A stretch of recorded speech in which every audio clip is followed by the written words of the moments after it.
Selamat pagi, anak-anak kelas 6 yang Pak Bayu kasihi. Hari ini kita akan mulai kembali pelajaran agama kita. Sekalipun anak-anak di rumah, tapi Pak Bayu berharap anak-anak bisa tetap belajar dengan baik.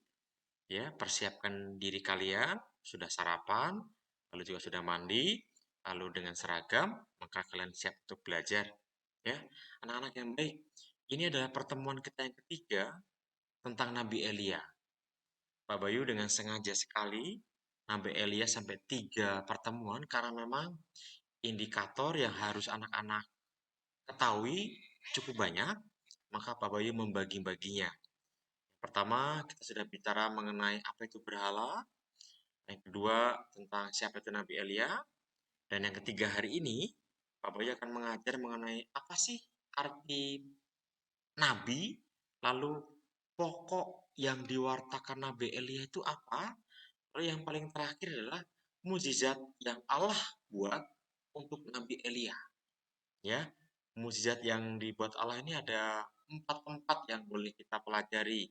Ketika Nabi Elia di Sungai Kerit, ketika Nabi Elia ke kota Sarfat bertemu dengan seorang janda di sana, lalu ketika dia di Gunung Karmel, dan yang keempat ketika dia di kerajaan Raja Ahab dan Isabel, ratunya yang yang mengajak umatnya atau rakyatnya untuk menyembah berhala sehingga Allah mengutus Nabi Elia. Tapi sebelumnya Pak Bayu akan mengajak anak-anak untuk menyiapkan diri.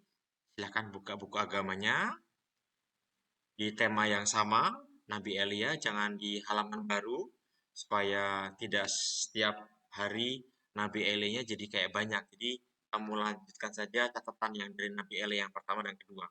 Sekarang yang ketiga, ya. Ya, apa sih arti nabi? Nabi itu adalah perpanjangan lidah Allah sebagai perpanjangan suara Allah. Kalau kalian perhatikan pelajaran IPA ya, barangkali pernah belajar di kelas 5 bahwa kita bisa bersuara, salah satunya kita harus mempunyai lidah. Lidah itu membuat kita bisa berbicara dengan jelas. Maka istilahnya nabi adalah perpanjangan lidah Allah. Jadi ucapan dari nabi adalah ucapan dari Allah sendiri. Agar umatnya, bukan umatnya nabi, tapi umatnya Allah, mengikuti apa yang Allah kehendaki. Jadi, nabi itu adalah utusan Allah untuk menyampaikan kehendak Allah. Ya, bukan kehendak nabi. Jadi bukan keinginan nabi, tapi keinginan Allah atau kehendak Allah. Nabi hanya menjadi perpanjangan suaranya Allah. Dan nabi orang yang dipilih oleh Allah untuk mengembalikan umatnya, biasanya umat atau seorang raja begitu ya, yang telah dipilih Allah tapi karena mungkin berbuat salah atau sehingga tersesat, agar umatnya atau seseorang itu kembali di jalan Allah, kembali pada kehendak Allah agar Allah bisa memberikan keselamatan. Sebab anak-anak ketahui Allah kita adalah Allah yang maha baik, Allah yang selalu ingin umatnya mendapatkan kebahagiaan. Dan Elia adalah seorang nabi, maka ia dipilih Allah untuk menegur Raja Ahab.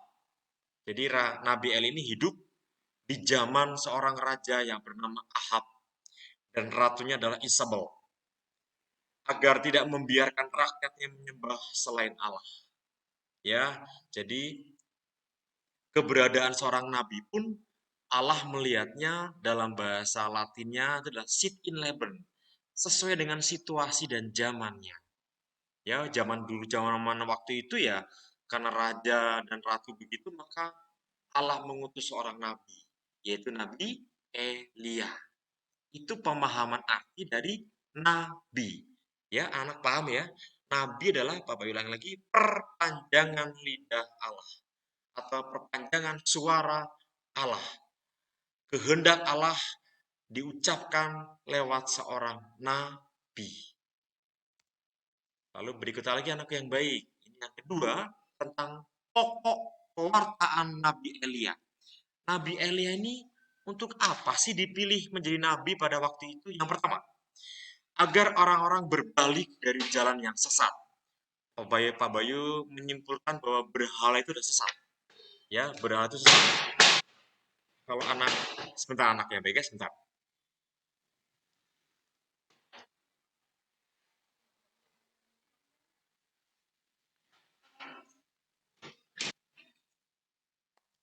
Betul, ini Bapak tidak ada di kelas, anginnya begitu kencang. Ya, berbalik dari jalan sesat. Mengapa? Berhala itu termasuk yang salah dan sesat. Sebab kalau kita pelajari dari kelas 3, kelas 4, manusia diciptakan oleh Allah. Ya, bukan oleh batu, patung, bukan. Kita adalah anak-anak Allah. Maka kita harus taat dan mengasihi Allah. Sebab dia yang mempunyai kita. Bukan kepada patung, bukan kepada batu, ya. Dan yang kedua, berbakti hanya kepada Allah. Berbakti itu dalam cara kita taat, kita mensyukuri, kita berdoa, itu adalah cara kita berbakti kepada Allah. Dan yang ketiga, Elia menginginkan adalah berbuat adil dan jujur serta pertobatan yang total. Itu yang diminta dari pokok pewartaan Nabi Elia pada waktu itu, yang bisa juga kita lakukan pada saat ini.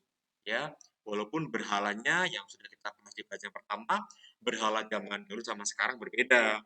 Yang zaman sekarang bisa saja malah diri kita yang menjadi berhalanya. Ya, misalnya saja apa ya Pak Bayu ya?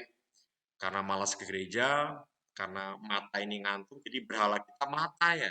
Atau di saat itu kita sedang lihat TV, ada film yang menarik sekali, sehingga akhirnya tidak mengikuti misa virtual, ataupun apalagi ya, tidak mau berdoa karena apa? Ah sudah ngantuk Pak Bayu, jadi aku malas berdoa. Aduh, itu sudah menjadi berhala tersendiri di zaman anak-anak ya.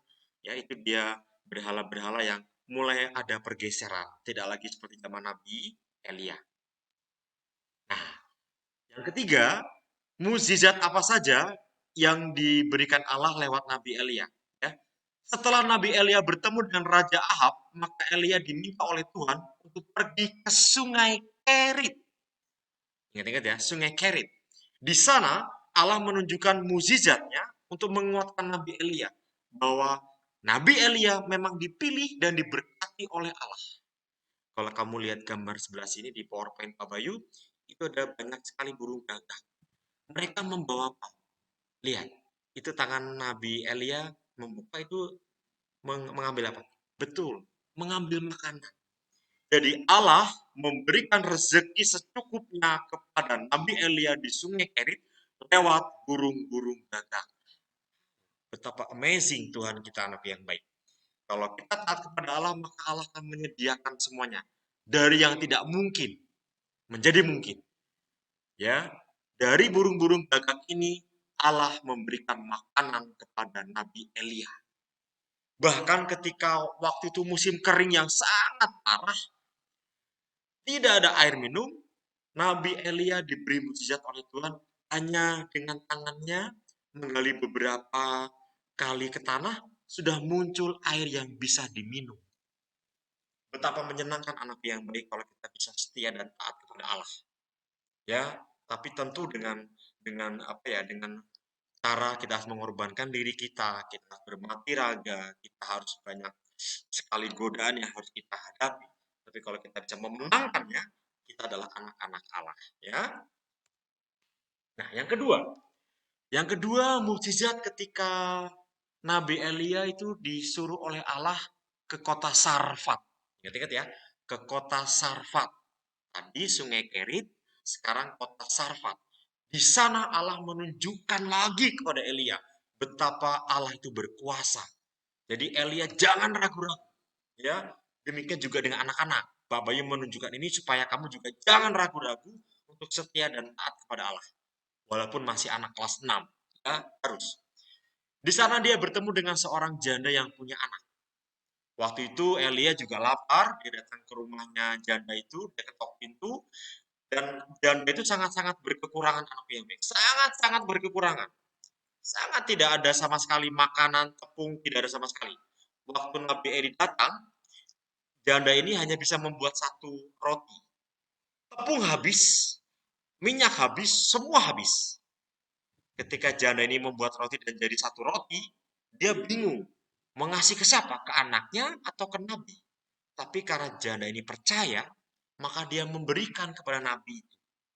Dan ketika anaknya istilahnya berteriak, "Mama, aku lapar."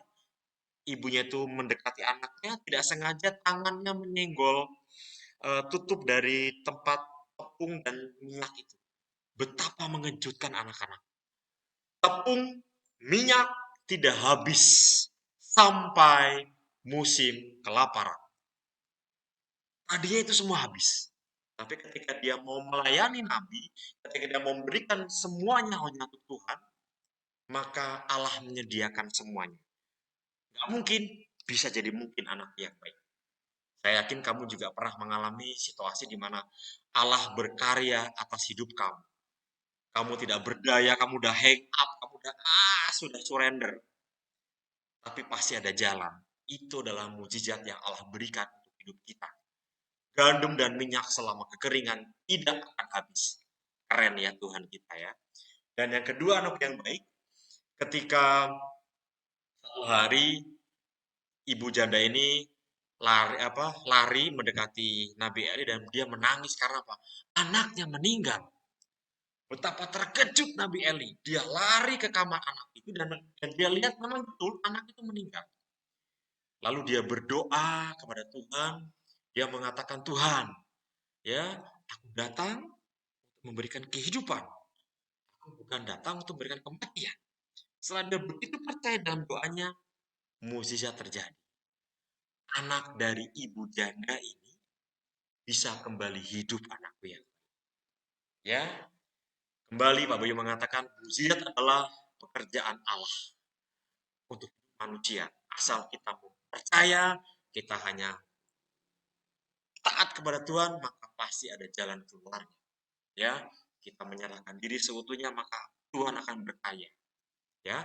Lalu yang ketiga, setelah dia dari Sarfat, Allah mengatakan, "Hai Elia, sudah siap. Sekarang kamu akan bertemu dengan Raja Ahab." Dan Nabi Elia mengatakan, "Saya siap, Tuhan." Pengalaman di Kerit, pengalaman di istananya Raja Ahab ketika dia ditangkap oleh prajurit, semua tidak bisa melihat dia.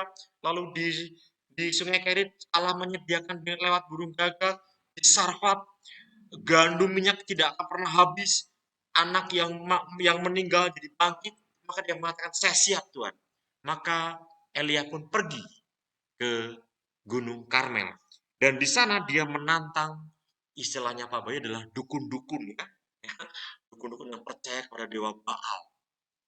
Dia mengatakan, ayo siapa yang bisa membakar persembahan, maka Tuhanlah yang hebat. Jadi kalau memang para dukun itu bisa memanggil dewa-dewanya dan bisa membakar persembahan, maka oke lah, dewa mereka hebat. Tapi kalau memang Tuhannya Nabi Elia yang justru malah mendatangkan api dan bisa membakar persembahan, maka ya harus diakui bahwa Tuhan lebih hebat. Dan betul anak yang baik. Itu para dukun-dukun itu ya mengelilingi persembahan berkali-kali dan tidak ada apa-apa.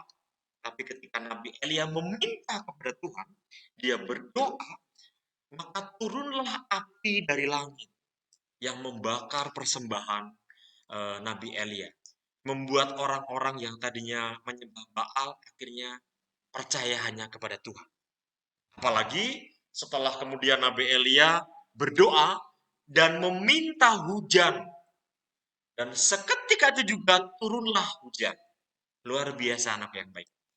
Kalau kamu lihat filmnya nanti di Google Form-nya, itu kan Nabi Elia mengatakan kepada anak Raja Ahab, sampai aku Elia berdoa dan meminta kepada Tuhan, maka akan turun hujan. Kalau nggak salah hampir 7 tahun atau 3 tahun gitu anak yang baik. Tidak ada hujan. Betapa mengerikannya tidak ada air. Tapi ketika Elia berdoa, Elia meminta, seketika itu juga turunlah hujan. Bukan karena kekuatan Nabi Elia. Bukan. Sekali lagi, bukan karena hebatnya Elia. Tapi karena hebatnya Allah. Dan lewat Nabi Elia yang percaya dan taat, maka kuasa Tuhan bisa terjadi. Ya, itu mukjizat Nabi Elia di Gunung Karmel, anakku yang baik ya. Nah, itu saja anak yang baik pelajaran kita hari ini. Ya, tidak lama. Setelah ini anak-anak boleh membaca rangkuman, boleh di-print, atau kalau kalian memang punya kuota agak lebih, boleh buka Google Form-nya. Itu Pak Bayu siapkan 3 film ya, tentang kisah di Karmel, di Sungai Kerit, dan di Sarfat. Kalau mau lihat filmnya, tidak lama-lama, hanya 5 menit sama 4 menitan. Dan di bawahnya ada tugas yang harus kalian kerjakan. Apa itu anak yang baik? Anak-anak kembali melihat kisahnya Nabi Elia dari pertama-pertama dan ketiga ini. Lalu Pak Bayu minta kalian memvideokan, ya, pertanyaan sudah ada di Google Form. Ya, kamu videokan, gak usah lama-lama, kirimkan ke Pak Bayu lewat WA boleh. Ya, karena kalau dicantumkan dilampirkan di Google Kelas mungkin agak susah, kirimkan aja ke Pak Bayu. Tapi kalau yang tulisan boleh disimpan di Google Classroom-nya. Tapi kalau yang dibacakan atau divideokan, yang langsung Pak Bayu bisa sharekan ke YouTube-nya Pak Bayu, ya silahkan. Yang terbaik anak-anak yang udah mengumpulkan, Pak Bayu akan eh, masukkan di dalam YouTube-nya Pak Bayu. Ya, demikian anak-anak belajar kita hari ini. Terima kasih. Semoga dengan pelajaran Nabi Elia, kalian semakin taat dan percaya hanya kepada Tuhan. Salam sehat, Tuhan memberkati semuanya. Salam juga untuk orang tua kalian. Semoga sehat semua dan diberi rezeki yang secukupnya. Amin. Dadah, terima kasih.